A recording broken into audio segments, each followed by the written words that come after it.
So out here we've got a barren corner of the house, got bricks. We're gonna turn this into a patio because there's really nothing else to do with it. And we started with a pathway over here.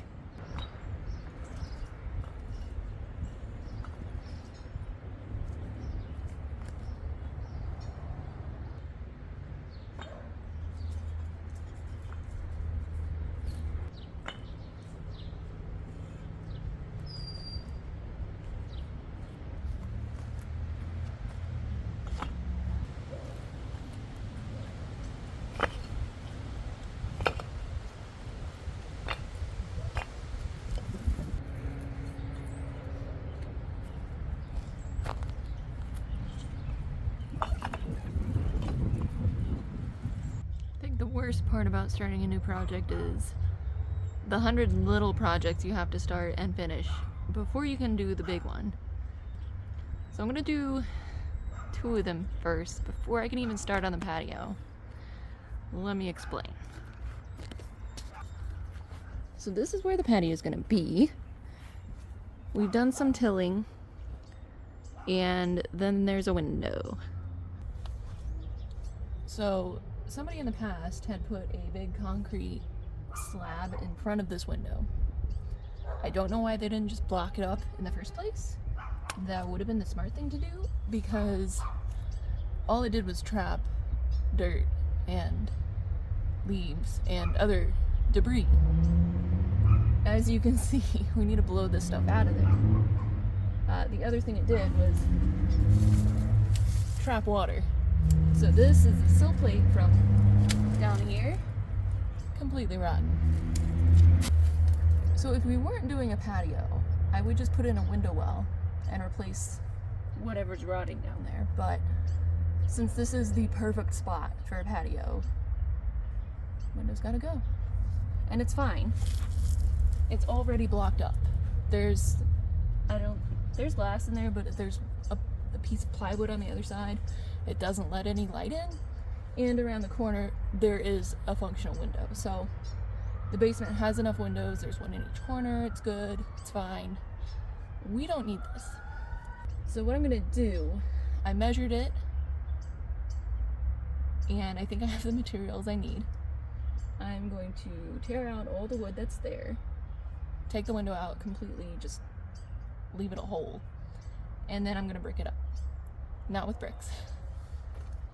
I already had cinder blocks from a different under house project. Let me show you. It's right here. Right here in the other side of this corner, which was brick, actual brick, and this part of it was like bowing out, and we weren't sure if it was structural or not, and we were a little bit worried that it was. So last year, like November or something, we excavated this out just to see, and I was like, okay, well, we can take out just that part and replace it, make it flat, make it nice, if nothing else. Turns out it was not load bearing, not structural at all. It was a single layer of bricks. So I think somebody put that in there just to keep critters out, and it was failing. So we took most of this out. I think there was a little spot over here that was still pretty good condition that we were able to leave. Pretty much everything else came out, and replaced it with concrete masonry units? Cinder blocks. And she ain't that pretty, but I covered it, so you can't even see how ugly it is.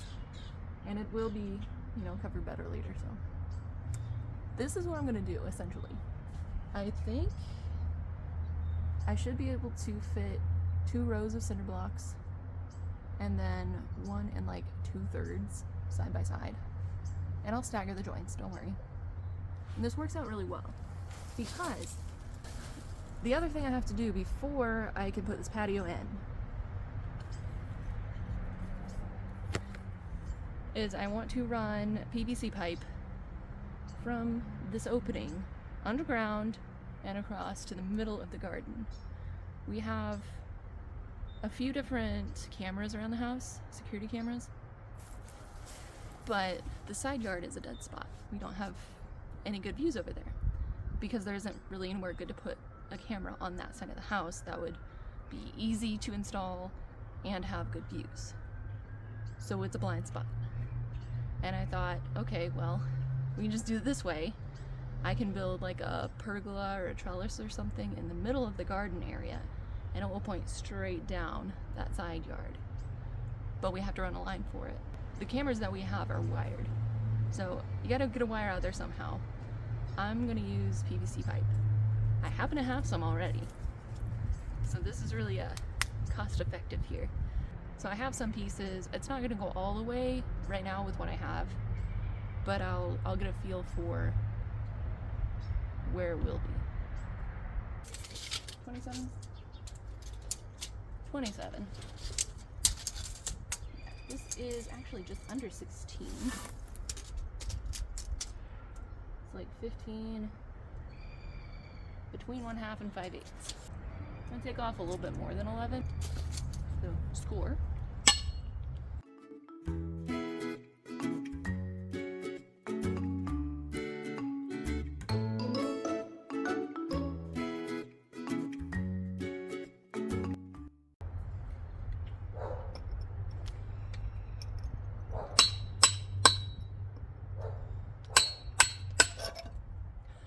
It's just that easy.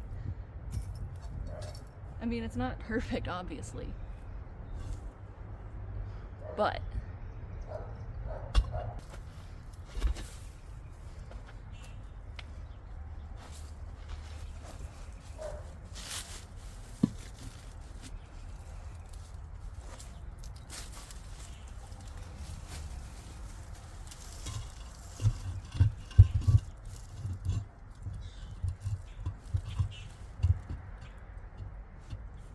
I think that'll work.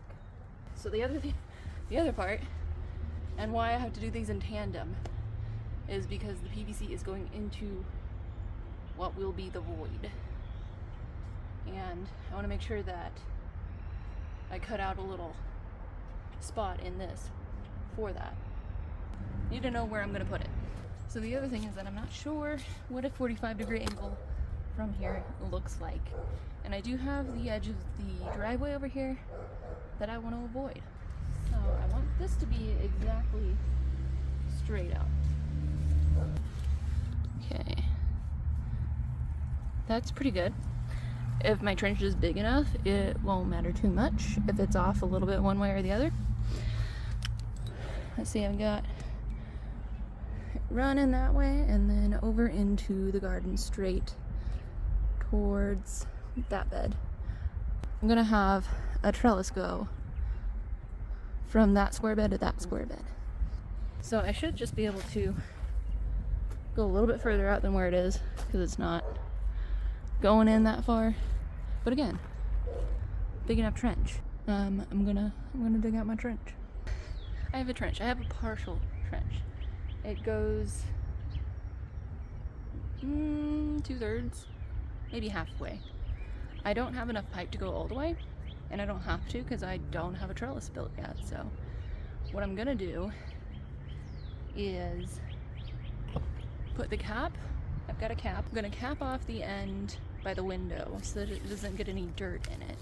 And then I've got a little length here with a 90-degree elbow that I'm gonna put at the end here. Basically the end of the angled parts are gonna get capped off. And then I can bury them for now and come back when the window is ready and when the trellis is ready.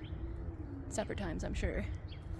And unearth them and continue. What I'm gonna do first is run a length of cord through this angled part so that later on we can easily run the cable through it. I'll just attach the end of the cable to the end of this cord, pull it on through.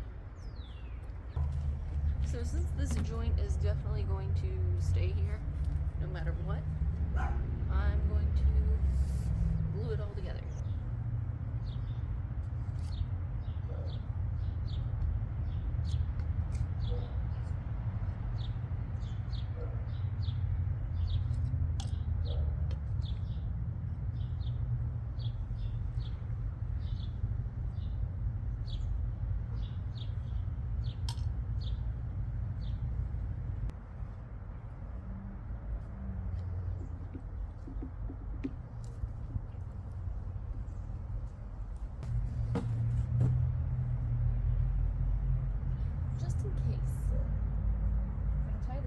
this.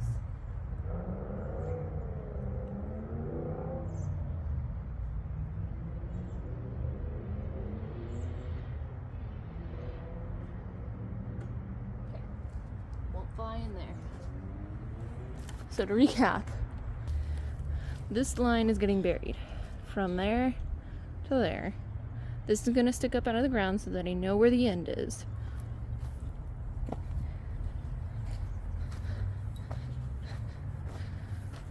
This is eventually going to have a 45-degree joint on it, and it'll go straight in there.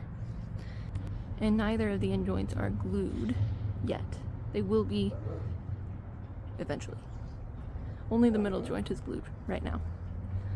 So I'm going to wait for that to dry, and then I will put it in the ground and bury it. So 10 more minutes, I think. My trench is filled. It is uneven, but it is okay. Get to that tomorrow. Ah, the sounds of the city. So I didn't film this part because I felt very pressured by time. Because mortar. But here's the result. Got part block here, full block, part block, full block, and then I cut a little void in the part block so that this could go through. Had a slight mishap where I almost forgot to take off some length, but look at this, I remembered. And so everything should be watertight over here. It goes in all the way. We've got a cord hanging on the inside, which I'll show you in a minute. And so now I'm just going to use what's left of my mortar to kind of smooth everything over. And here's the inside. I cut this really long so that it would come in far enough and it wouldn't be an issue. But I will cut it off closer to the stub here and have the cord come up and across eventually. But I think it's pretty good. The only problem we came into really was that top sill there. The wood, super rotten. It's bendy and it was hard to get the window out of it because it was just twisting every time we tried to pull it out. Otherwise it came out pretty easy. And the blocks went in pretty easy too, so all in all, not bad. I don't see any gaps, so hopefully I did a really good job. But I will need to replace that part of the sill plate eventually since it's straight up rotten. But that will be a different video. Thank you for watching. See you then.